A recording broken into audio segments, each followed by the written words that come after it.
निधि और प्रिया दो सगी बहनें थी। उनका एक भाई था, 10 साल का सुमित, जिसे वो बहुत प्यार करती थी। उनके पिता मनोहर एक फैक्ट्री में काम करके घर चलाते थे। निधि और प्रिया जब बड़ी हुई तो मनोहर को उनकी शादी की चिंता सताने लगी। कुछ समय के बाद उन दोनों के लिए एक ही घर का रिश्ता आया। जो परिवार आ रहा था वो दो फैमिली थी, अर्जुन और विजय की। विजय के माता पिता का देहांत काफी साल पहले हो गया था।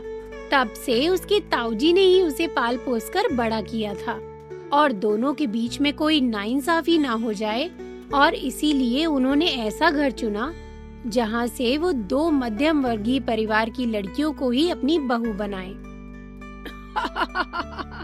अरे अच्छा ही है दीदी, अब तुम दोनों की शादी हो जाएगी तो मैं आराम से अकेले कमरे में रहूंगा। हाँ। रुक जा तू, अभी बताती हूँ तुझे। इसी तरह दोनों भाई बहनों के बीच नोक झोंक चलती रहती थी। फिर लड़के वाले आते हैं और देखने दिखाने की रस्म के बाद निधि और अर्जुन और प्रिया और विजय का रिश्ता तय हो जाता है। कुछ समय के बाद दोनों बहनें ब्याह कर ससुराल आ जाती हैं। अर्जुन खुद का कपड़ों का काम शुरू करता है और विजय एक छोटी सी कंपनी में नौकरी करके ही खुश था। धीरे धीरे अर्जुन की मेहनत रंग लाती है और उसका व्यापार बहुत अच्छा चलने लगता है और वो एक अमीर आदमी बन जाता है। कुछ समय के बाद अर्जुन एक बेटी और विजय एक बेटे का बाप बन जाता है।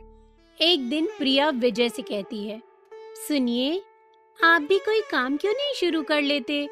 इस बार अर्जुन जीजाजी और निधि दीदी आई थी तो वो खुद की गाड़ी से ही आए थे और साथ ही उन्होंने अपनी बेटी के लिए सोने की चेन भी बनवा दी है। ऐसा मत समझिए कि मैं उनसे जल रही हूँ, लेकिन हमें अपने बेहतर भविष्य के लिए तो सोचना ही चाहिए। अब देखो प्रिया, हमारे पास जो है उसी में खुश रहना सीखो। कहीं ऐसा ना हो बेहतर के चक्कर में मेरी नौकरी भी चली जाए। विजय की बात सुनकर प्रिया चुप हो जाती है। निधि वैसे तो बहुत अच्छी थी, लेकिन पैसा आने के कारण अब उसमें घमंड आ गया था। उसे अच्छा लगता था जब लोग उसके अमीर होने की तारीफ करते थे। कुछ दिनों के बाद राखी का त्योहार आने वाला था। दोनों बहनें तैयारियों में लग गई। ऐसे ही राखी वाले दिन निधि अपनी कार से मायके पहुंची, जबकि बस के इंतजार में प्रिया लेट से आई। घर में सुमित और उसकी माँ आशा ने निधि के आते ही खूब सारा सामान टेबल पर सजा दिया और उससे कहा, अरे अरे ले बेटी, जो तुझे खाना है आराम से खा। ये सब मैंने खास तेरे लिए ही मंगवाया है। अरे माँ, इन सब की क्या जरूरत थी? ऊपर वाले की कृपा से खाने पीने की कोई भी कमी नहीं है मेरे ससुराल में। अच्छा सुन भाई, इस बार मैं तेरे लिए सोने की राखी लाई हूँ और ये हमारे यहाँ की सबसे महंगी मिठाई है। हाँ? हाय राम, सोने की राखी? अरे बेटी, इतना खर्चा करने की क्या जरूरत थी? ओफो माँ, अब मेरा एक ही तो भाई है। और सुमित, तुझे कुछ और भी चाहिए हो तो मुझे बोल देना। सुमित वैसे तो छोटा था, लेकिन अपनी अमीर बहन की चकाचौंध देखकर खुश हो जाता है। कुछ देर के बाद प्रिया भी अपने मायके पहुंचती है। वो बस से आई थी, इसीलिए पसीने से लथपथ थी। वो अपनी माँ से लिपटती है। माँ। और जब वो निधि से गले लगने जाती है तो निधि नाक मुंह सिकोड़ते हुए कहती है, ए चल पीछे हट, पहले अपना ये पसीना तो सुखा ले और आज के दिन तो कम से कम टैक्सी कर लेती। हद होती है कंजूसी की। हाँ। निधि की बात सुनकर प्रिया को बहुत बुरा लगता है, लेकिन फिर वो देखती है कि टेबल पर ढेर सारे नमकीन, बिस्किट और मिठाइयाँ रखी है। लेकिन उसके आते ही उसकी माँ वो सब कुछ हटा लेती है और प्रिया के लिए चाय और एक सस्ता सा बिस्किट रख देती है और प्रिया से कहती है, अरे बेटी, ये ले, चाय और बिस्किट खा ले। फिर दोनों बहनें अपने भाई का तिलक करती हैं और निधि उसे सोने की राखी बांधती है और साथ ही 2 जोड़ी कपड़े और मिठाई का डब्बा भी दे देती है। सुमित बहुत खुश हो जाता है और कहता है, अरे वाह दीदी, ये तो बहुत सुंदर है। और कपड़े भी कितने अच्छे हैं, वाह वाह। ये सब देखकर प्रिया अपने रेशम के धागे यानी राखी को देखती है जो उसने 10 रुपए की खरीदी थी। फिर वो चोर नजर से अपनी माँ और भाई को देखती है तो वे लगातार उस सोने की राखी को ही देखे जा रहे थे। फिर शर्म से नजरें झुकाए प्रिया अपने भाई को रेशम की राखी और आधा किलो मिठाई का डब्बा दे देती है। फिर पिंकी बंटू को चांदी की राखी बांधती है और प्रिया पिंकी को 100 रुपए और एक फ्रॉक देते हुए कहती है, ये लो बेटी, ये तुम्हारे लिए है, जिसे निधि पलटकर कई बार देखती है। तब प्रिया अपने मन में सोचती है, कहीं न कहीं अब त्योहारों में भी अमीरी गरीबी का रंग चढ़ चुका है। आज ये बात मुझे अच्छे से समझ में आ गई है। शाम को उनके पिताजी भी अपनी बहन से राखी बंधवा कर लौट आते हैं।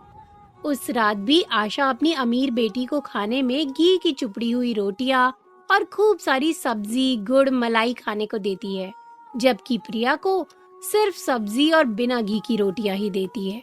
सब लोग खाना खाकर सोने चले जाते हैं। तब आशा उनसे बोलती है, अरे निधि बेटी, तू और तेरी पिंकी इस बेड पर सो जाना और प्रिया तू और बंटू यहाँ जमीन पर बिछे इस गद्दे पर सो जाना। मनोहर जी ये सारी बातें चुपचाप देख रहे होते हैं लेकिन कुछ नहीं बोलते हैं। अगले दिन दोनों बहनें वापस अपने ससुराल जाने की तैयारी करती हैं।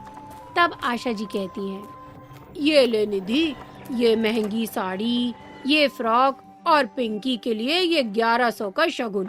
तू तो वैसे भी इतना कुछ लेकर आई थी। इसके बाद वो प्रिया को देखते हुए प्रिया से कहती हैं, और प्रिया, ये साड़ी और 100 रुपए तेरे लिए। ये देखकर निधि को बहुत गर्व महसूस होता है, लेकिन मनोहर जी गुस्से में आग बबूला हो उठते हैं। तब आशा जी उनसे कहती हैं, अजी गुस्सा क्यों होते हैं? अब ये तो रीति रिवाज है, जहाँ से जितना मिलता है उतना देना भी तो पड़ता है।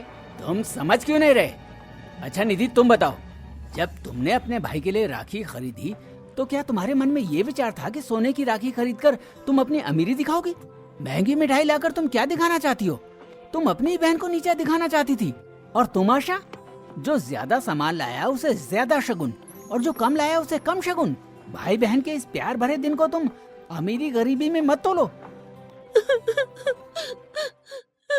पापा, मुझे माफ कर दीजिए पापा।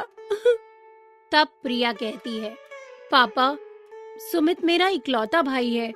मैं कसम खाकर कहती हूँ कि मैं त्योहार को त्योहार की तरह ही मनाने आई थी। कल से मैं भी ये सब देख रही थी, लेकिन मेरे लिए त्योहार पर शांति बनाए रखना सबसे ज्यादा जरूरी था। निधि सिर झुका लेती है और मनोहर जी कहते हैं, हमें खुशी है निधि बेटा कि तुम अमीर बन गई हो, लेकिन अपनी इस अमीरी गरीबी को तुम अपने भाई बहन के प्यार में मत तोलो। मुझे माफ कर दीजिए पापा, आगे से मैं कभी शिकायत का मौका नहीं दूंगी। और मेरी बहन, तुम भी मुझे माफ कर दो प्लीज। निधि और प्रिया आपस में गले मिलती है और फिर सब साथ में चाय पीते हैं, जिसके बाद आशा अपनी दोनों बेटियों को बराबर का सम्मान और शगन देकर खुशी खुशी विदा करती है।